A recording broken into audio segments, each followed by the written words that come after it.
이제 평생 비만으로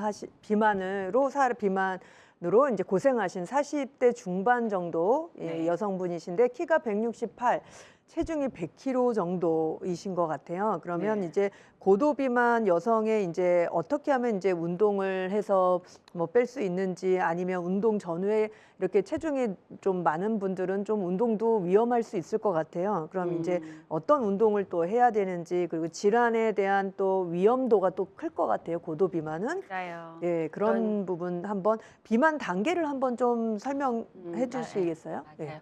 앞에 나왔던 분들은 사실 꼭 전문가의 치료가 필요하지 않고 여러 가지 생활 습관만 잘 가져가셔도 본인이 잘 관리하실 수 있지만, 이렇게 체질량 지수가 35가 넘어가는 경우에는 이런 분들은 사실 질병이다 생각하고 전문가의 도움을 좀 받으셔야 됩니다. 그러니까 비만 기준을 간단하게 보시면 체질량 지수가 25 이상일 때부터 이제 비만이다, 주의가 필요하다고 보셔야 될 것 같고요. 고도 비만은 35 이상일 때를 얘기를 해요. 근데 30 이상인데 35가 안 되더라도 동반된 질환이 발견이 된다면 치료가 필요한 질환이 비만이다라고 생각을 하셔야 될 것 같습니다. 이런 경우에는 사실 당연히 식이 조절과 운동요법이 반드시 필요하고, 이때는 전문가의 상담을 받아서 필요한 다른 전문적인 뭐 약물 치료나 행동요법이나 아니면 필요한 경우에는 수술 치료 같은 이런 전문가의 치료가 반드시 필요하다라고 생각을 하셔야 되고요. 이런 고도 비만인 분들이 가지고 있는 되게 중요한 생활 습관이 하나 있어요. 대표님 아세요? 먹는 거에 대한 문제일까요? 네. 먹는. 네, 이 고도 네. 비만인 분들이 갖고 있는 문제가 사실 아까 동반된 질환이 너무 많다라고 말씀을 드렸는데, 그 1번이 되는 게 결국 내장, 고도 비만인 분들은 아무리 근육으로 뭐 한다고 해도 근육량만으로 저 고도 비만 상태가 되긴 어렵거든요. 대부분 체지방이 굉장히 많고 복부, 내장 지방이 많은 경우가 많습니다. 이렇게 내장 지방이 많은 분들은 결국 인슐린 분비나 인슐린 기능 자체에 문제가 많이 생겨 있기 때문에 인슐린을 과다 분비하지 않게 하는 생활 습관을 가져가는 것이 제일 먼저 지키셔야 되는 방법인 것 같아요. 그래서 왜냐하면 인슐린은 어떤 일을 하는 호르몬이냐 하면 혈당이 올라갔을 때 인슐린이 분비가 돼서 이 혈액 내에 있는 당을 세포들이 이용할 수 있게 도와주고 또 지방으로 변환을 하는 걸 도와주는 건데, 인슐린이 저항성이 생겨서 이미 다른 사람보다 똑같은 양만큼 당을 올리는 음식을 먹어도 훨씬 더 많이 분비가 되는 상태거든요. 근데 이런 분들이 당을 더 많이 내는 식단을 하고 있다면 인슐린이 점점 더 많이 나와서 더 체지방으로 축적되기 쉽게 하는 환경이 되기 때문에 인슐린이 과다 분비되지 않게 하는 생활 습관을 가져가는 게 굉장히 중요하고, 이때 중요한 게 식단이죠, 결국. 그래서 인슐린 과다 분비를 줄이게 하는 방법을 몇 가지 말씀을 드리면, 첫 번째는 단순 탄수화물 섭취를 줄이기 굉장히 중요합니다. 특히나 여기서 빵, 떡, 면 같은 걸 줄이라고 했는데, 이게 결국은 곡물을 갈아서 만든 형태인 거를 좀 줄여서 드시는 것, 여기에 함께 설탕하지 과당, 단맛 나는 음료를 같이 줄이는 게 인슐린을 줄이는 방법입니다. 두 번째, 너무 자주 먹으면 인슐린이 떨어질 계미가 없어요. 너무 자주 먹어서 계속 혈당이 높은 채로 유지되게 하면 안 된다는 거. 그 다음에 천천히 먹는 거 굉장히 중요합니다. 천천히 먹어야 자극이 돼서 덜 먹게 하는 것도 있고 인슐린 분비를 줄일 수가 있고요. 한 번에 많이 먹으면 혈당이 확 올라가기 때문에 인슐린 한꺼번에 일을 많이 해야 돼서 많이 나오고, 그게 한꺼번에 지방으로 저장이 될 수가 있어요. 또 하나는 우리가 당을 적게 천천히 올리는 방법으로는 식이섬유가 많이 들어있는 야채를 같이 드시면, 빵하고 먹을 때도 샌드위치로 야채를 같이 드시면 이 그 혈당이 올라간 속도를 줄일 수가 있어서 식이섬유를 꼭 곁들여서 드시라고 말씀을 드리고요. 단백질 계속 드시라고 말씀을 드리지만 과도한 단백질 섭취도 금물입니다. 결국은 사실 단백질도 열량을 똑같이 내고요. 많이 먹는 단백질 식품에 지방이 많이 있기 때문에, 또 단백질 자체도 결국 혈당을 올리기 때문에 한 번에 또 단백질이 좋다고 해서 단백질만 또 많이 먹는 것도 혈당을 올릴 수 있어서 좀 양을 조절해서 항상 드셔야 된다라고 말씀을 드리겠습니다. 근데 그 양을 조절하는 게 사실 좀 힘들잖아요. 그쵸. 식욕을 조절한다는 게 정말 엄청 그 피나는 노력이 또 필요한데, 맞습니다. 이걸 좀 더 쉽게 할 수 있는 어떤 조절 방법이 좀 있을까요? 네. 식욕이 네. 이제 특히 꼭 반드시 건강을 위해서 빼야 되는 이런 분들은 또 습관도 있지만 몸 자체가 이미 습관화되어 있어서 식욕이 굉장히 올라가 있는 분들이 많으세요. 그래서 식욕을 조절하는 게 굉장히 관건이고 이 식욕을 조절하고 할 수 있는 5가지 팁 안에서 말씀드리면 또 겹쳐야 돼요. 결국 다 겹치긴 하지만 여러 가지 이유로 인해서 그걸 하셔야 되는 거죠. 1번, 규칙적으로 식사하는 거. 굶으면 다음 끼니에는 반드시 폭식을 하게 돼 있습니다. 식욕이 컨트롤이 안 돼요. 갑자기 원래 식욕 레벨도 올라가 있는 분이 굶으면 다음 끼니에는 나도 모르게 원래 필요한 거에 2~3배 이상을 먹고 있는 나를 발견할 수 있습니다. 번째, 야채 섭취 많이 하시는 것이 식욕을 조절하는 방법이에요. 배가 소화하는데 오래 걸리거든요. 우리 채식 동물들이 특히 소는 위가 4개잖아요. 풀만 먹어서 소화가 오래 걸리기 때문에 그만큼 위가 필요한 건데 야채를 많이 먹으면 그만큼 소화시키는데 오래 걸려서 다음 끼니 전에 배고픔을 줄일 수가 있습니다.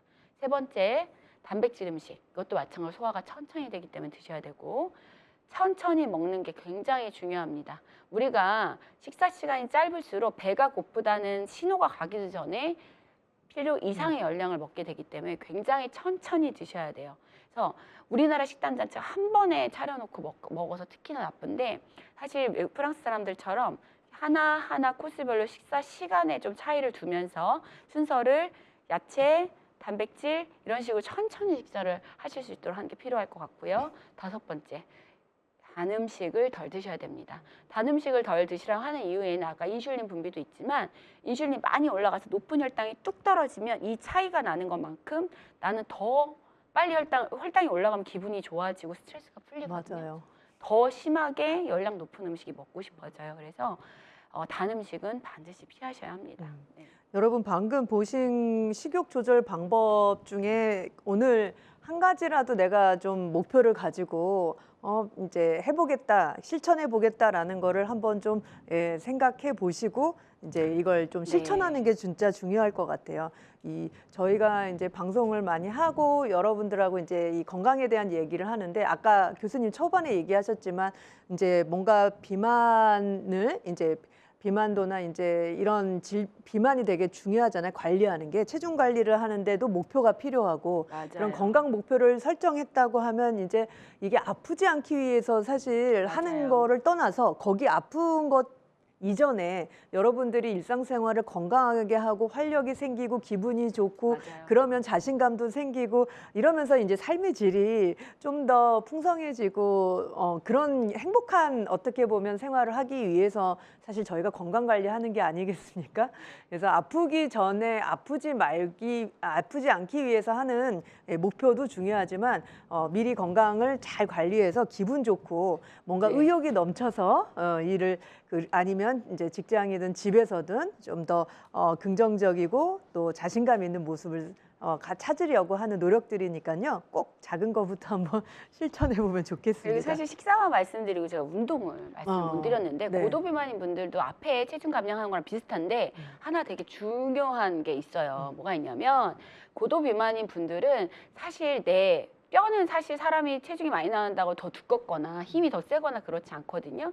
늘 나의 그 무게를 견디고 있기 때문에 오히려 굉장히 뼈도 약해져 있고 인대도 약해져 있고 이런 기초 체력이 떨어져 있는 경우가 많기 때문에 그리고 똑같은 강도의 운동을 해도 관절 같은 데 무리를 줄 수가 있어서 그 부분을 감안을 해서 운동을 시작을 하셔야 되고요. 그래서 일단은 제일 먼저는 관절이 되게 유연해질 수 있는 스트레칭을 아까 물론 자기 전에 워밍업 운동이랑 다 필요하지만 특히나 고도 비만일수록 스트레칭을 해서 내 몸이 운동을 할 수 있는 환경을 만들어 놓고 운동을 시작하는 것이 부상을 방지할 수 있는 운동이고요. 또 하나는 유산소 운동을 다른 분들에 비해서 더 비율을 많이 늘리셔야 됩니다. 일단은 근육을 만드는 운동도 중요하지만 지방을 태우기 위한 유산소 운동의 퍼센트가 정상일 경우에 한 60% 정도만 해도 된다면 고도 비만인 분들은 80% 정도를 저강도 운동부터 시작을 하라고 해요. 그래서 스트레칭 후에는 천천히 걷는 것부터 시작을 하고 걷는 것도 내가 정상인치의 분들은 1시간을 걷는 우리가 안 되지만 고도 비만인 분들은 10분, 20분만 걸어도 관절이 아픈 경우가 많기 때문에 내가 할 수 있는 통증이 생기기 전까지만 해서 시간을 좀 많이 나눠서 여러 번으로 나눠서 통증이 적은 범위까지만 하고 서서히 강도를 느끼기 중요하고요. 운동을 적응하고 천천히 좀 더 운동 강도 늘리는 거 천천히 생각을 하셔야 될 것 같습니다. 네. 그럼 고도 비만은 사실 전문가의 도움이 좀 많이 필요할 것 같아요. 필요합니다. 네. 이게 운동의 코칭이나 식단에도 중요하지만 하나는 이 고도 비만에 해당되는 체질량 지수를 가지고 있는 분들은 내가 지금 당장 느끼는 증상이 없더라도 동반 질환이 있을 가능성이 굉장히 높아요. 그래서 이런 이 콜레스테롤이 높은 이상지질혈증이나 혈압, 당뇨뿐만 아니라 지방간 아니면 뭐 혈관에 이미 염증이 있거나 뭐 통풍이 있거나 아니면 심장, 혈관, 뇌혈관에 이미 문제가 생겼거나 아니면 사실 비만의 경우에도 암도 많이 발생을 하기 때문에 암을 위한 건강검진도 더 신경을 많이 쓰셔서 규칙적으로 하셔야 될 것 같아요. 그래서 반드시 의사와 상담을 하고 동반 질환 여부를 확인을 하고 운동 처방, 식단 처방, 그리고 동반 질환이 있다면 동반대 질환에 대한 치료도 꼭 병행을 하셔야 합니다. 네. 저 말이 좀 무서운 것 같아요. 비만은 질병이다라는 얘기 맞아요. 많이 듣긴 했는데 이 다이어트의 개념이 아니고 진짜 질병으로 다뤄서 약물 치료가 필요하면 하고 또 관리가 수술 치료나 관리가 필요하면 해야 될 것 같은데 마지막으로 야식을 먹지 말아야 되는 이유를 하나 준비하셨다고요? 네, 야식 얘기를 여러 번 많이 드렸는데 보면 우리가 일찍 먹는 것과 늦게 먹는 것이 다르기 때문이에요. 여러 연구들이 이제 그림으로 그냥 간단하게 보여드렸는데 이 두 사람이 열량 섭취를 똑같이 하더라도 먹는 시간이 언제인지에 따라서 체형의 변화가 있다라는 논문은 정말 많이 나오고 있거든요. 그래서 주로 먹는 식사 시간이 오후 3시 전에 하루 섭취 열량의 절반 이상을 낮 시간대에 많이 먹는 것과 오후 3시 이후에 저녁 시간대에 많이 먹었을 때 장기적으로 체중의 변화가 다르다라는 게 있어서 밤에는 결국 이유는 자연스럽게 낮에는 활동을 많이 하지만 밤에는 먹고 나서 안 움직이잖아요. 우리 밤에 깨 있을 때 하는 게 결국 누워있거나 안 움직이는 그런 영향도 있고 또 우리 몸이 가지고 있는 호르몬 자체가 밤 시간대에 먹은 건 저장하는 쪽으로 갈 수밖에 없게 호르몬이 분비가 됩니다. 그래서 밤에 먹지 않는 것이 굉장히 중요하다고 할 수가 있겠죠. 그건 수면 클리닉에서도 교수님이 중요하게 강조하셨던 부분인데 이제 저녁에 야식 먹지 않고 자기 3시간 전에는 그 공복을 만들어야 되니까 금식 그렇게 하는 게 아마 비만하고 이 수면과의 관계도 있는 것 같습니다. 맞아요. 그리고 수면도 방해를 하는데 수면이 방해가 되면 다음날 우리 알수 배고프게 하는 호르몬 분비는 많아지고 그 다음에 포만감을 느끼는 호르몬은 줄어들어요. 그래서 잠을 못 잔 다음 날은 열량을 더 먹고 싶은 욕구가 강해집니다. 그래서 이 밤에 잘 자고 밤에 먹지 않는 게 낮 시간대의 생활 습관을 조절하는 데도 굉장히 중요한 키라고 생각을 하시면 될 것 같아요. 그리고 또 야식을 먹는 이유가 또 좀 있잖아요. 또 스트레스를 받거나 아니면 밤에 뭔가 술을 드실 때 술 또. 먹을 때 먹는 거니까 이 지난번에도 교수님 얘기하셨지만 스트레스를 받으면 이 비만하고 연결이 확 되면서 먹는 걸로 오기 때문에 그 스트레스 관리가 중요하죠. 스트레스를 그래서 먹는 거 말고 밤에 잘 자는 것 그리고 운동하는 것 같이 좀 건강한 해소 방법을 해소하는 방법을 내가 스트레스 해결하는 방법으로 선택을 하셨으면 좋겠어요. 먹는 거 말고. 그 교수님은 혹시 어떤 방법을 쓰시나요? 저는 왠지 잡니다. 자요. 미인은 잠꾸러기군요. 잠이 점점 부족해지는데 너무 스트레스를 받을 때는 자려고 노력을 많이 해요. 많이 자려고.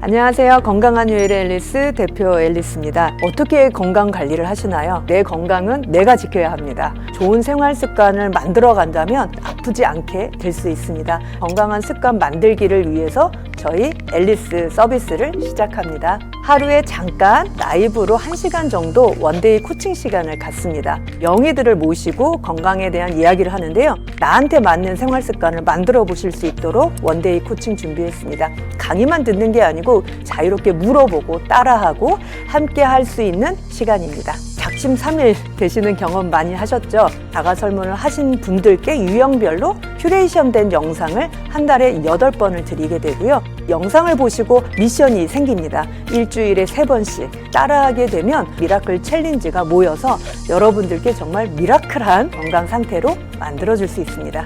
건강 습관 어렵게 생각하지 마시고요. 재미있게 지속적으로 할 수 있게 여러분들과 같이 할 수 있는 챌린지를 만들겠습니다. 재미있게 하실까요?